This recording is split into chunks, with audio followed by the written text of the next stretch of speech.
Yeah, earnings are critical, Simon. The data we just got out a few minutes ago, the ISM, is a great indicator of where profits are headed in the next 6 months. That suggests that some of the weather impact on Q1 is beginning to lift, the production component headed higher. That's critical. Earnings getting into the high single digits, very important to sustain these valuations and keep the market moving higher in Q2. You're right. It's no longer in the 50 to 55 to 57 range that it was for parts of last year. But even at around 54, it suggests a 5 to 10% rate of earnings growth in the next year. If you look back historically, which we think is a good enough number to sustain this market, get it moving higher. What you have to focus on is how much power there is between the liquidity, the upturn in the economic cycle, and what we just described is a much better earnings outlook for 2014. You put all those in one package with a market that has yet to really move up for the year, and that can put not just 9 or 10%, but I think another 20% on this market.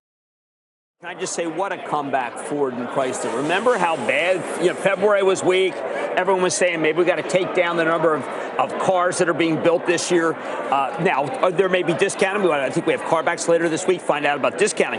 But that's a remarkable number, which says when the weather gets good, the shoppers are back. This is a Yellen story. This maybe is what Yellen was seeing when she, maybe didn't mean to be as upbeat for the economy, but that's a big number. That's big. Well, we get conflicting signals, right? The official one ticked up a little bit this morning. This one ticked down. On average, I think it's still clear that the economy hasn't really pulled out of its rut early this year. You had this expectation that after the Chinese New Year, the economy would be coming roaring back. And I think even officials are getting a bit jittery now about the underlying outlook. They suggested they might fine-tune economic policy to lift growth a little bit. But so far, it's still fairly challenging. And perhaps the bottom of growth might only be the second quarter, not the first quarter. Well, it does weigh on investment. It does weigh also on consumption spending. That's right. But I think the main drag here for the Chinese economy is actually that the export sector isn't really firing up because the PMIs really pick up the manufacturing sector.